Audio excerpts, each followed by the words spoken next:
we need to talk about Elon Musk. And I have created the brand new Department of Government Efficiency, DOGE.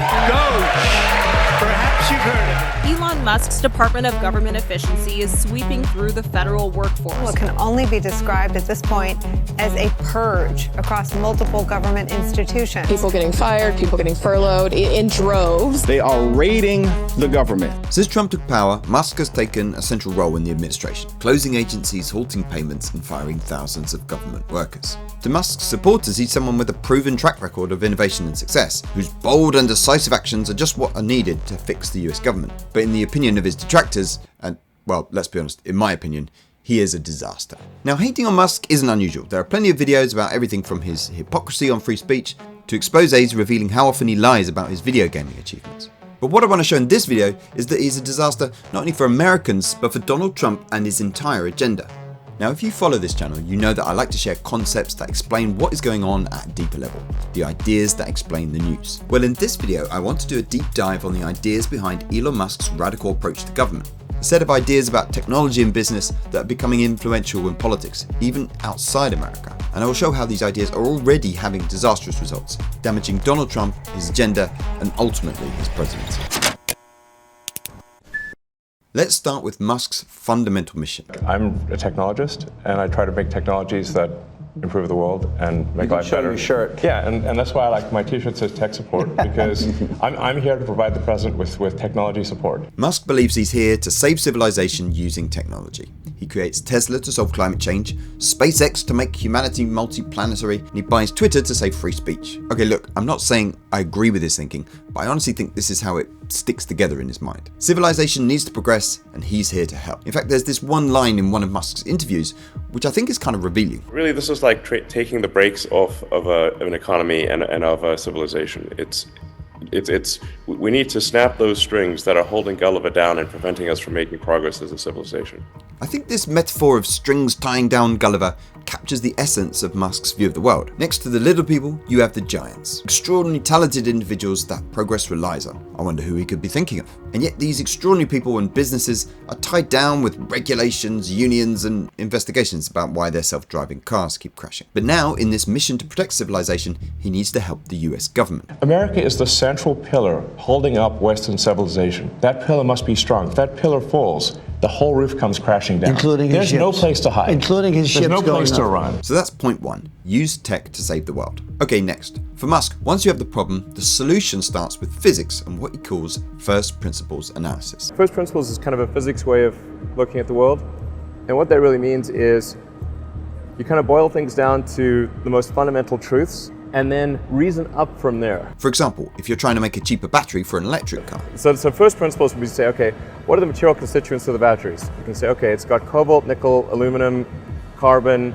So break that down. If we bought that in the London Metal Exchange, what would each of those things cost? Like, oh, geez, it's like $80 per kilowatt hour. If you want to solve problems, forget convention or what the experts say, use your own reasoning and work from there. So that's point two. Ignore rules and convention and trust your own smarts. The next part of how you solve problems is that you move fast and accept the risk that you'll make mistakes. For example, on a production line, you need to be bold if you want savings. Attempt to delete the part or process step. And if you haven't deleted, if you're not forced to put back in at least 10% of what you delete, you're obviously being far too conservative in your deletion. And he believes that same approach should be used in government. This thing about, like, if you delete departments and regulations, you can always put them back. If it turns out that those were very important, you can always put them back. All this comes from a point of view on risk and failure that's common in business. In fact, Musk is known for sharing videos celebrating failures. The most famous articulation of this idea is Facebook's old motto, move fast and break things. And Musk is taking this approach into government. I should say we will make mistakes. We won't be perfect, but when we make a mistake, we'll fix it very quickly.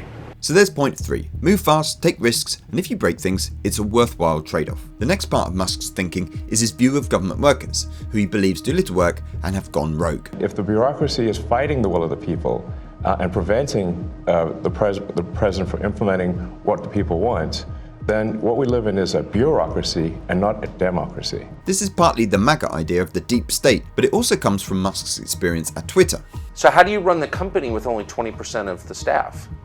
It turns out you don't need all that many people to run Twitter. But 80%? That's a lot. Yeah, if you're not trying to run some sort of glorified activist organization and you're not care that much about censorship, then you can really let go of a lot of people, it turns out. Not only do bureaucracies go rogue, but they fill up with little people who stand in the way. And the example of Twitter shows that you can make big cuts without problems. So, point 4, bureaucracies hold us back. The final element of Musk's approach is an attitude of what we might call, you don't have to like me. I have no problem being hated, by the way. I hear Hate you. away. He loves to say false and offensive things, especially online, and generally acts like his job is a chance to have fun. Partly this is Musk being an entrepreneur, people who gain success by going counter to everyone else. And partly it's the screw you mentality of someone who's made so much money they don't need to care. But besides all this, he's a troll, enjoying all the attention negativity can bring you. Okay, so there's the Musk worldview. So how is this all going to go wrong and hurt Donald Trump?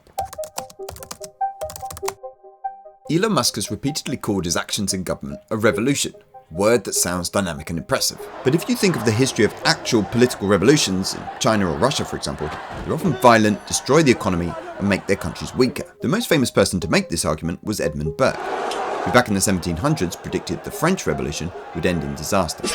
At the heart of Burke's argument was a belief that making sudden radical changes based just on abstract reasoning was dangerous. Boil things down to the most fundamental truths and then reason up from there. In other words, trusting just your own smarts with something as complex as politics is a mistake. Men little think how immorally they act in rashly meddling with what they do not understand, he wrote. This idea is actually a key part of the conservative tradition. For example, the economist Friedrich Hayek, often revered by conservatives, once gave a famous lecture where he cautioned about how hard it is to understand complex systems like the economy, and explicitly warned about trying to imitate the procedures of the physical sciences. First principles is kind of a physics way of looking at the world. The lesson here is that if you're someone like Musk trying to enact big change, then you should do it cautiously, mindful of how little you know. But is this the approach Elon Musk is taking? No, of course not. Which is why him and his team keep doing things in a dumb way. First, let's talk about the waste. Dozens of clinical trials frozen and abandoned midway through, with millions of dollars of US taxpayer funds already spent to start those trials now wasted. Food aid in warehouses that's already been paid for but now can't be delivered to those that need it. Even the pointless deletion of all the Consumer Financial Protection Bureau's explainer videos. Sorry, maybe I took the cuts to explainer videos a little too personally. There's lots more that's done. For example, Musk's fork in the road email offering federal workers 8 months pay for no work if they agree to resign. Even if you agree with the aim of reducing the federal workforce, this is a bad way to do it, because those most likely to take the offer are not the useless left-wing activists Musk believes fill the workforce, but those most able to get private sector jobs. In other words, probably the best and most effective workers. Musk has even fired over 6,000 IRS workers who help collect taxes when he's meant to be cutting the deficit. I mean, I run a business, and if I was in financial trouble, I wouldn't fire the person that collects payments. Musk's actions also indiscriminately affect military families and veterans. I served my country for 11 years, 9 of them on active duty. I deployed twice. I spent so much time away from my family. I was gone when my mom passed away. And I missed that. Even if you support Musk's aims, and even if you don't care about military veterans, needlessly gifting your opponents sympathetic stories like this is not exactly smart. The point isn't that Musk is dumb. I actually think Elon Musk has a track record of impressive achievement, though I'm not sure we're getting the most aware or capable version of Musk at the moment by any means. The point is that politics isn't physics. When you just reason from first principles and arrogantly reject expertise and knowledge, you'll do dumb things, waste money, and make mistakes. And in fact, mistakes takes us to our next point. Musk is carrying out a revolution, and in revolutions you can make mistakes. However, as we saw at the start, taking risks and making mistakes are part of how you succeed in business, a philosophy of move fast and break things. Besides, when mistakes are made, they're fixed quickly. Make a mistake, we'll fix it very quickly. So for example, with USAID, one of the things we accidentally canceled very briefly was Ebola, Ebola prevention. I think we all want Ebola prevention. So we restored the Ebola prevention immediately, and there was no interruption. But let's see how this worldview does when it comes to the things government does. It took us nearly 2 years to get visas to enter Sudan. And what we found was deeply distressing. a country in the grip of the largest humanitarian crisis in the world. In the tainted camps where families have fled war, every newly arrived child is critically starving. Sudan is in the middle of a civil war, and the US has been funding a large food aid program. But in January, a stop work order was issued without warning, meaning staffers at half a dozen US-funded medical facilities who care for severely malnourished children had a choice to make: defy President Trump's order to immediately stop their operations or let up to 100 babies and toddlers die. In the end, the staff ignored the order and continued their care. Finally, 4 days later, the administration in effect admitted it had made a mistake and said life-saving humanitarian efforts would be given waivers and allowed to continue. There's been countless other mistakes, women with medical devices left inside them, and at least one woman appears to have died after her oxygen supply was cut off following the sudden freeze. Plus, over a month after humanitarian projects were apparently exempted from cuts, money is apparently still not flowing. In fact, even the cancelling of Ebola prevention, the mistake Musk promised was fixed quickly, hasn't actually been fixed yet. Of course, there are problems with waste and corruption in overseas aid, but even if you agree with the policy of reducing aid, why not put the waivers in place first? Why not give local health services warnings so that they could take over programs that were being stopped? Well, because that's not the philosophy. This thing about, like, if you delete departments and regulations, you can always put them back. Musk says you can just reverse mistakes, but in government, if you move too fast, it's not things you break, but people. The FDA is looking to rehire around 300 people. The Trump administration will reverse staffing cuts to the 9/11 Health Fund. Hundreds of workers at the National Nuclear Security Administration fired, then nearly all rehired days later. USAID is not the only area where there have been many mistakes, and it's likely we'll see more in future as Elon Musk takes big risks with everything from IRS data to the Treasury payment system. At the heart of all this is what we might call the government is a business fallacy, the mistaken idea that what works in business should necessarily work in government. Elon Musk has created some important and valuable businesses. But if one of Musk's risk-taking ventures goes wrong and ends up crashing the value of the company, the damage is contained. Whereas in government, where you're dealing with things like humanitarian aid, Ebola prevention, and nuclear security, the cost of things going bad are so much higher. Extreme risks are fine in business, but governments aren't businesses, and it's a mistake to think they're the same. Next, let's look at Musk's war on the bureaucracy, who he believes have gone rogue and who he knows from his experience at Twitter can be cut drastically without impact. Well, the first thing to say is there will be impact. I've saved lives dangling off of cliffs in the North Cascades. I saved the life of a cardiac patient on the Natchez Loop Trail just outside Mount Rainier National Park. I stood in the way as 100-foot flames burned toward the town of Natchez, and myself, along with numerous other now fired federal workers, prevented that town from burning. Over 4,000 workers from the US Forest Service and the Park Service have been fired, where, according to reports, cuts will mean fewer people to clean bathrooms, collect fees, and rescue lost hikers. That's not waste where you cut costs but maintain the same output. That's just cutting the output. Similarly, if you cut thousands from the VA, hundreds of staff from NOAA, the agency that helps with weather forecasts, or half the Social Security Administration's workforce, this isn't going to be impact-free. Second, Musk's actions are self-defeating because the way he's doing it is destroying what is often known as state capacity, the ability of the government to execute on what it's directed to do. Think about it. Donald Trump and his people, they have things they actually want to do with state power. Deport migrants, grow the economy, invade Greenland, whatever. But Musk's mad revolution is disrupting everything, even the agencies that Trump values. Just while I was recording this, Musk had a bright idea to send an email to all federal employees asking them to report on what they'd done that week. There was little warning, confusion over the email's purpose, and worries about national security, with one agency warning employees to assume the email would be read by, quote, malign foreign actors.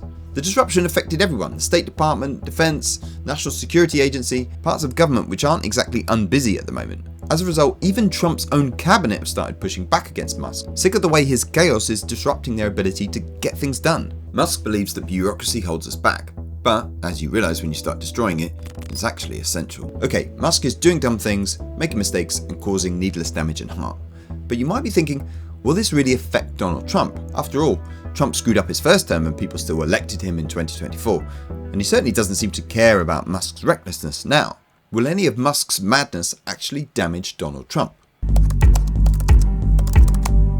To answer this question, I want to start here. But I now have $80,000 worth of material and signed contracts for labor that are going to install the water lines in the upcoming few weeks and months. And with that being said, they called me today and said, hey, I know we have this signed contract. We're reneging on it. This is a farmer called Skylar Holden, who is now $80,000 out of pocket because of one of the sudden stops on government payments. Holden isn't a Democrat. He voted for Trump and is from a state that supported Trump. I spent money based on the contract that we signed. They're reneging on it. I'm just screwed. And unless they lift this pause on payment, I'm going to lose this farm. Holden's situation isn't unique. There are thousands in similar position as federal grants and funds have been suddenly stopped, often in red states. Republican voting states have been impacted in other ways too. The cuts to USAID have hit farmers that supply the programs. The cuts to research funding have hurt places like Alabama, where universities are the state's largest employers. And it turns out there are lots of federal workers in Republican states. Texas, for example, has the second highest number in the country. So the answer to whether Musk's actions will affect Trump is yes, because, and I know this sounds simplistic, if you keep doing stupid and unpopular things, voters will notice and you will lose political support. From Georgia to Oregon to Kansas, Americans angry with President Trump's sweeping layoffs and Elon Musk's drive to slash government spending, packing raucous town halls. Elon Musk has contracts with the federal government. Conflict of interest! He's done some very good things. I think. I'm not a Democrat, but I'm worried about the veterans, man. And while American democracy is on the decline, we're not at the point yet where support doesn't matter. Unlike in business where you have complete control, in politics you need to stay popular, at least with your own side. Already we're seeing rowdy town hall meetings in Republican districts and increasing signs Republican lawmakers are becoming unhappy. Musk's approach, of course, is you don't have to like me, happily clashing with other Trump supporters and even agreeing that, quote, we hope that when all is said and done, all politicians, Democrat and Republican, are furious with Doge. But Musk will find out you can't ignore politics. It's like the law of gravity. You can pretend it's not important, but in the end it will make itself felt. There's another way Musk's you don't have to like me style is going to go wrong. Musk is addicted to attention, but his unceasing desire to offend people, calling workers who are losing their jobs evil, criminal, and a ball of worms, for example, his constant stream of lies and falsehoods, and the general way he's treating the whole thing as a game, not only means he's unpopular, actually a drag on Donald Trump, but it's creating a kind of accountability trap for the whole Trump administration. Trump, like all populists, likes to blame things or people when things go wrong. For example, after the mid-air collision in Washington that killed 67 people, Trump speculated it could have been caused by DEI policies. But the next time there's a plane crash, critics will be able to point to the fact Musk fired hundreds of technicians and engineers who maintained critical air traffic control infrastructure. And voters will be more likely to buy this argument because, one, the cuts may well be to blame, and two, Musk's attention-grabbing style will mean voters remember these cuts happening. After all, it was all over the news. Or consider the next time there's a weak response to a natural disaster and you realise critics can point to the cuts to FEMA. If there's a hazardous accident and the cleanup is poor, the spotlight will be on the cuts to the EPA. If there's a disease outbreak, people might remember how Musk cut over 1,200 staff from the CDC. I mean, as I'm recording this, 2 people have died from a measles outbreak, and just 2 months ago, a lethal strain of bird flu claimed its first victim in the United States. Elon Musk might be having fun, but you don't have to like me is bad politics, and politics still matters. I guess some people listening to this might be thinking, but don't we need some kind of change in government? I agree we need change, and in fact even our old friend Edmund Burke wasn't against reform, saying a state without the means of some change is without the means of its conservation. But rejecting mad revolution doesn't mean we have to stick to the status quo. Instead we have boring old reform that aims to achieve change without the unnecessary mistakes and damage of Musk-style chaos. And in fact, Trump and his administration have a way to reform government, a mechanism designed for it in fact. It's called politics. You know, writing legislation, negotiating with Congress, but Musk represents a move away from that, disregarding politics and opting for tech revolution in a way that will, well, not work. First, there's the way the judiciary has repeatedly stopped and delayed Musk's actions. Ignoring the political process doesn't seem to make it go away, it seems. But second, using the political process is the only way to really achieve results. Doge has boasted of some $65 billion in savings, and though journalists have found many errors in their maths, the bigger problem is that government overspending was $1.8 trillion last year. So all the apparent Doge savings don't even add up to 4% of what's needed. Fundamentally, overspending will be solved only when tax revenue increases, or voters can be convinced to be happy with less spending on the things the taxes provide. That's a political project, not a technology project. And even if you're a Trump supporter that doesn't even care about the deficit particularly, think about what a waste of political capital it's been. So much noise, so much burnt political support spent on a project that hasn't really achieved anything. During the French Revolution, there emerged the phrase, "You can't make an omelette without breaking a few eggs," as a way of saying some people get hurt by change, but it's worth it. But Musk is a failing revolutionary, the equivalent of breaking the eggs but not making the omelette. Not everything is a tech issue, and some problems can't be solved without politics. There's nothing wrong with using technology to improve government. There's nothing wrong with a good faith effort to reduce government spending or improve the bureaucracy. But this reckless, arrogant, lethal chaos is not that. There's so much I haven't talked about in this video. The damage to the rule of law, the conflicts of interest, the risk of corruption, and why so much of this agenda is just bad for America. But I wanted to make the case that even if someone admires much of what Musk has done in business, in fact, even if someone supports Donald Trump and the whole agenda, this is clearly a disaster. And while it's a little comfort to the everyday people caught up in all this, I do really think this revolution will come back to haunt Elon Musk and Donald Trump. After all, as another saying from 1700s France goes, revolutions devour their children. And that's true, even if they do a lot of damage first. Hi, my name's Brendan, and thanks for watching. If you enjoyed that, then I recommend signing up to my Substack down in the description. It's a good free method to get notified when I do publish a video, and if you do want to sign up for one of the paid options, there's lots of good stuff there, as well as it being a way to support this work. So if you do that, thanks very much.